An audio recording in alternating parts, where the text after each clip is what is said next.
यह घटना एक सच्ची और दिल दहला देने वाली कहानी है जो बताती है कि किसी भी रिश्ते का वास्तविकता में क्या मतलब हो सकता है।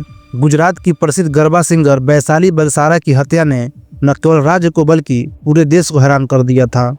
इस मामले में सामने आया एक ऐसा मोड़ जिसे शायद किसी ने सोचा भी नहीं था। 27 अगस्त 2022 जब वैशाली का शव उनके कार की पिछली सीट पर पाया गया तो शव को देखकर यह साफ था कि उनकी हत्या किसी साजिश के तहत की गई थी।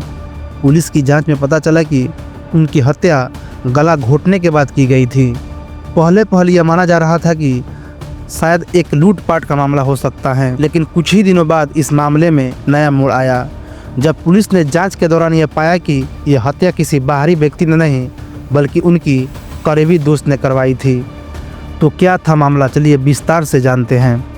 आज की कहानी गुजरात के बलसाड़ की है। बलसाड़ में एक नदी के किनारे 28 अगस्त को एक लवारिस कार मिली। उस कार में एक महिला की लाश थी और वह लाश कार के पिछली सीट पर थी। पहली बार में ही देखकर मालूम हो रहा था कि महिला मर चुकी है। किसी राहगीर ने इस लवारिस कार और उसमें लाश देखा और देखने के बाद फौरन पुलिस को कॉल करके सूचना दी, जिसके बाद पुलिस उस लवारिस कार के पास पहुंची। जब पुलिस उस लाश को देखती है तब पता चलता है कि एक दिन पहले ही लापता हुई फेमस गरबा सिंगर वैशाली बलसारा की लाश है। असल में वैशाली की गुमशुदगी की रिपोर्ट उसके पति हरीश बलसारा ने पुलिस में की थी, जिसके बाद पुलिस इन्वेस्टिगेशन करना शुरू करती है। पहले तो पुलिस को वैशाली के पति पर ही शक होता है, लेकिन उनके खिलाफ कोई ऐसा सबूत नहीं मिलता है जिससे पुलिस को कन्फर्म हो कि कातिल हरीश बलसारा ही हैं। इसके बाद आगे क्या होता है, कौन था फेमस वैशाली बलसारा की कातिल और क्यों वैशाली को मार दिया, जानते हैं आज की इस वीडियो में। उससे पहले हमारे चैनल को सब्सक्राइब जरूर से कर लीजिए। गुजरात का गरबा एक फेमस डांस है। इसी गरबा की जानी मानी गुजरात के वलसाड़ के लोक गायिका सिंगर 34 साल की वैशाली बलसाड़ थी। 27 अगस्त 2022 को वह घर से कुछ काम के इरादे से निकली थी, लेकिन फिर वापस घर नहीं लौटी। इनके पति हरीश एक म्यूजिशियन हैं। हरीश और वैशाली दोनों मिलकर ही देश और विदेश में गरबा सॉन्ग में शामिल होते हैं। अब 27 अगस्त की शाम जब वैशाली घर नहीं लौटती हैं तो हरीश ने कई बार फ़ोन किया, लेकिन फ़ोन स्विच ऑफ आ रहा था। देर रात होने पर भी कोई जानकारी नहीं मिली। इसके बाद हरीश ने वलसाड़ पुलिस थाने में वैशाली के लापता होने की शिकायत दर्ज करवाई। पुलिस ने जांच शुरू की और अगले ही दिन 28 अगस्त रविवार को वलसाड़ के ही पारदी नदी के पास एक लवारिस कार मिली। ये ब्लू कलर की कार बोलेरो कार वैशाली की ही थी। पुलिस को कार की पिछली सीट पर लाश भी मिली, जिसे देखकर पुलिस ने तुरंत पहचान लिया कि वही वैशाली है जो एक दिन पहले ही लापता थी। अब वैशाली मर्डर में पुलिस ने जांच पड़ताल शुरू किया कातिल का पता लगाने के लिए। पुलिस ने आसपास के एरिया के सीसीटीवी को खंगालना शुरू कर दिया। करीब 100 से ज्यादा सीसीटीवी की जांच के बाद पुलिस को एक बड़ा सुराग मिला। इससे ये भी पता चला कि आखिरी बार जिंदा रहते हुए वैशाली को उसकी एक फ्रेंड बबीता कौशिक के साथ देखा गया था। अब पुलिस ने बबीता कौशिक का डिटेल्स निकलवाई और उसके कॉल डिटेल्स भी चेक किया। इसके बाद यह साफ हो गया कि जब वैशाली की हत्या हुई थी तब उसके साथ बबीता भी थी, क्योंकि वैशाली के फोन पर आखिरी 2 कॉल बबीता ने ही किया था। वैशाली घर से जब निकली थी और जब मौके पर पहुंची थी तो भी उसकी बबीता से ही बात हुई थी। ऐसे में पुलिस का शक बबीता पे ही आया, लेकिन बबीता के बारे में जब पुलिस ने जानकारी जुटाई तो पता चला कि वह इस समय 8 महीने की प्रेग्नेंट है। उसका 10 साल का एक बेटा भी है और प्रेगनेंसी का 8वां महीना चल रहा है। इसलिए ऐसे क्रिटिकल कंडीशन को देखते हुए उससे पूछताछ करना बेहद ही मुश्किल था। यह चुनौती पुलिस के सामने सबसे बड़ी कमजोरी थी और डर यह था कि अगर पूछताछ के दौरान हेल्थ से जुड़ी कोई दिक्कत हो गई तो पेट में पल रहे बच्चों को भी नुकसान हो सकता है।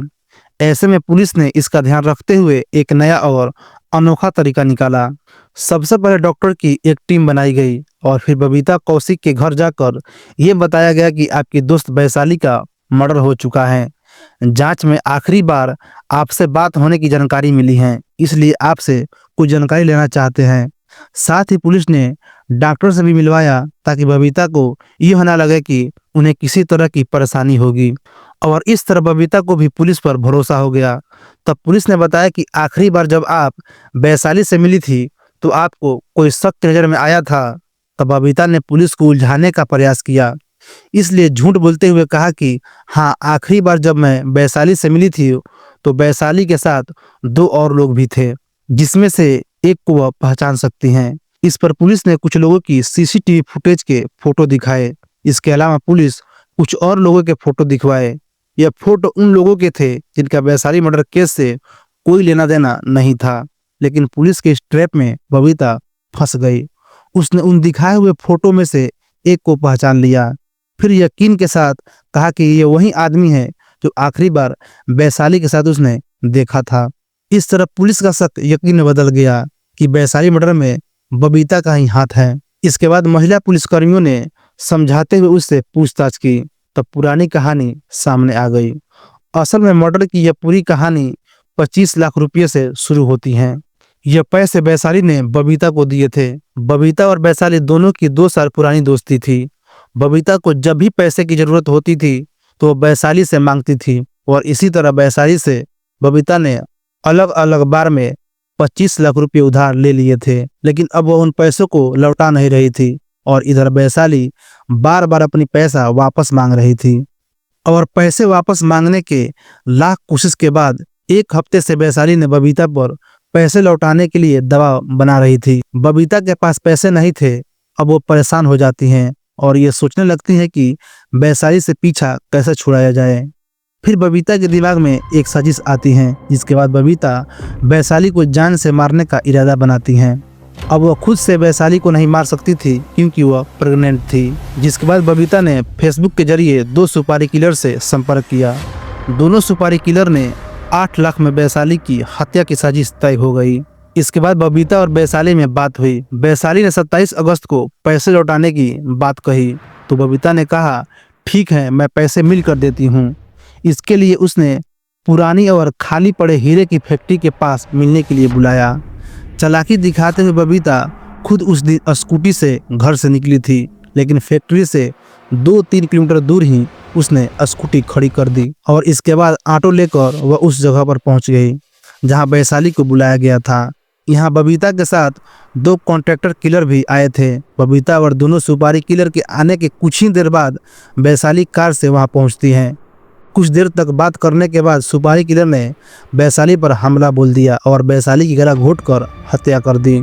इसके बाद कार को कुछ दूर पर नदी के पास सुनसान जगह पर खड़ी कर दी। इस पूरे खुलासे के बारे में जब वैशाली के पति हरीश को जानकारी हुई तब उन्होंने हैरानी जताई, क्योंकि उन्हें 25 लाख रुपये बबीता को दिए जाने के बारे में कोई भी जानकारी नहीं थी।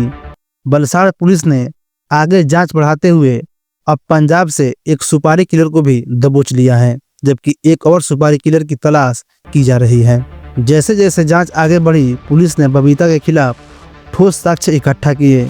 यह पाया गया कि बबीता ने केवल पैसे के लिए अपनी सबसे करीबी दोस्त को खत्म कर दिया। बबीता ने पैसा चुकता करने के लिए एक निर्दोष जान को खत्म कर दिया। पुलिस ने बबीता को गिरफ्तार किया और उसकी गिरफ्तारी के बाद यह साफ हो गया कि यह हत्या पूरी तरह से पैसे और स्वार्थ की वजह से की गई थी। यह घटना सिर्फ एक अपराध नहीं थी, बल्कि इसने यह भी बताया कि किसी का विश्वास कितना नाजुक और संवेदनशील हो सकता है। बबीता ने अपनी दोस्त को सिर्फ इसलिए खत्म किया क्योंकि वह अपने खुद के पैसे के मामले में फंसी हुई थी। पुलिस ने पूरी सावधानी और सटीकता से इस मामले को सुलझाया।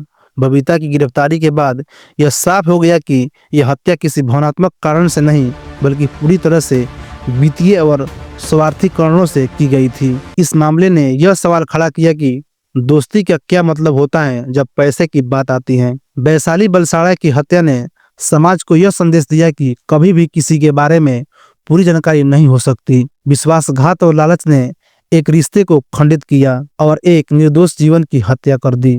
यह घटना एक चेतावनी है जो हमें यह सोचने पर मजबूर करती है कि हमारे रिश्ते और दोस्ती में छिपी सच्चाई क्या हो सकती है। तो दोस्तों, यह थी आज की कहानी। आप इस कहानी के बारे में क्या सोचते हैं कमेंट में जरूर बताइए और हमारे चैनल को भी जरूर से सब्सक्राइब कर ले।